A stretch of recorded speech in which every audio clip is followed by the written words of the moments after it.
Welcome to మన TV. క్రైస్తవులపై దాడులను అరికట్టాలని ఆంధ్రప్రదేశ్ క్రైస్తవ హక్కుల సమితి ఆధ్వర్యంలో కర్నూలు నగరంలో ఈ నెల 31న మహాధర్మ నిర్వహిస్తున్నట్లు క్రైస్తవ హక్కుల సమితి జేఏసీ నాయకులు తెలిపారు. ఈ నెల 31వ తేదీన అంబేద్కర్ భవన్ నుంచి కలెక్టర్ కార్యాలయం వరకు పెద్ద ఎత్తున ర్యాలీ నిర్వహిస్తున్నామని, ఈ ర్యాలీలో కర్నూలు జిల్లాలో ఉన్న క్రైస్తవులందరూ పాల్గొనాలని వారు పిలుపునిస్తున్నారు. చట్టసభలో క్రైస్తవులకు ప్రాధాన్యత కల్పించాలని ఈ మహాధర్నా చేస్తున్నట్లు ఆంధ్రప్రదేశ్ హక్కుల సమితి కో కన్వీనర్ జయకాంత్ క్రిస్టియన్ తెలిపారు. క్రైస్తవ ఆస్తులు అన్యాక్రాంతం కాకుండా ఉండేందుకు మైనార్టీ క్రైస్తవుల రిజర్వేషన్ 1% నుంచి 5% పెంచాలని ఆయన డిమాండ్ చేశారు. ప్రత్యేక మైనార్టీ క్రైస్తవ కమిషన్ ఏర్పాటు చేయాలన్నారు. క్రైస్తవులపై జరుగుతున్న దాడులను రక్షించాలంటే చట్టసభలో క్రైస్తవులు ఉండాలని ఆయన తెలిపారు. ఈ కార్యక్రమంలో Havilan Babu, Jayakanth Christian, Gunna Mark, KJ Vijay Kumar, Glory Prakash, David Sundar తదితరులు పాల్గొన్నారు.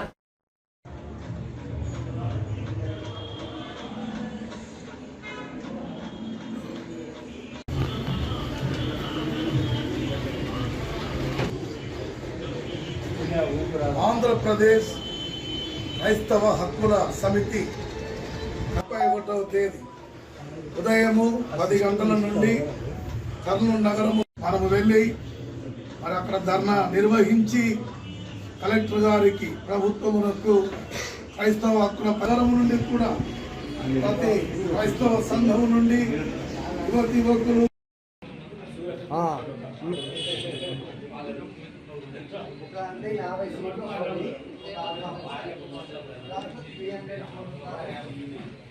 ఆంధ్ర క్రైస్తవ హక్కుల సమితి తరఫున జనవరి 31వ తారీఖున జరగబోతున్నటువంటి మహాధర్నా కార్యక్రమంలో ప్రతి క్రైస్తవుడు పాల్గొని విజయవంతం చేయవలసిందిగా కోరుచున్నాను. ఎందుకంటే క్రైస్తవుడు స్వేచ్ఛగా సువార్తను ప్రకటించాలన్నా, క్రైస్తవుడు స్వేచ్ఛగా బైబిల్ పట్టుకొని నడవాలన్నా, క్రైస్తవుల గొంతు చట్టసభలలో వినబడాలన్నా, ఖచ్చితంగా భావితరాలకు న్యాయం జరగాలంటే ప్రతి క్రైస్తవుడు స్పందించి ఈ యొక్క నిరసన ర్యాలీలో పాల్గొనాలి. ఎందుకంటే గత 70 సంవత్సరాలుగా క్రైస్తవుల గొంతు చట్టసభల్లో వినబడటం లేదు. బైబిల్ కాల్చినా కానీ ఏ ఎమ్మెల్యే కూడా స్పందించటం లేదు.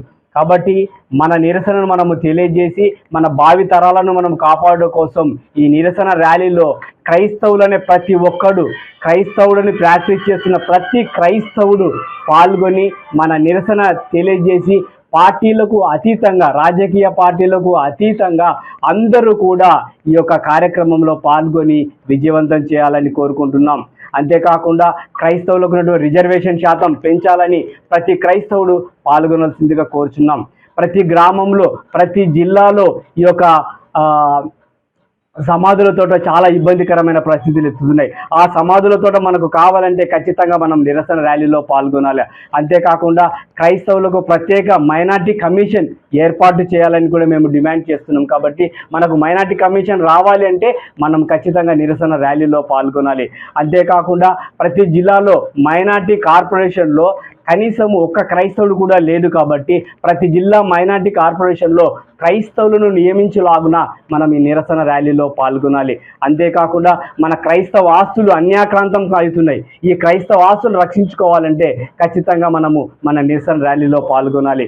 కాబట్టి ప్రతి క్రైస్తవుడు ఇది నాకు కాదులే, నాకెందుకు, నా కుటుంబం జోలికి రాలే అనకుండా నెక్స్ట్ భావితరాలలో జరగబోతున్నటువంటి ఉపద్రవాలను గుర్తుపెట్టుకొని ప్రతి క్రైస్తవుడు ఈ మహాధర్నాలలో పాల్గొని మన యొక్క డిమాండ్లను ఖచ్చితంగా రాజకీయ పార్టీల దృష్టికి తీసుకెళ్లి నెరవేర్చుకోవాల్సిన సమయం ఆసన్నమైంది. కాబట్టి మన తరాల కోసం, మన పిల్లల కోసం, మన భవిష్యత్తు కోసం ఖచ్చితంగా ఈ ధర్నాలలో పాల్గొనవలసిందిగా ప్రతి క్రైస్తవుని మనస్ఫూర్తిగా కోరుకుంటూ ముగిస్తున్నాను. నా పేరు ఎస్ జయకాంత్ క్రిస్టియన్.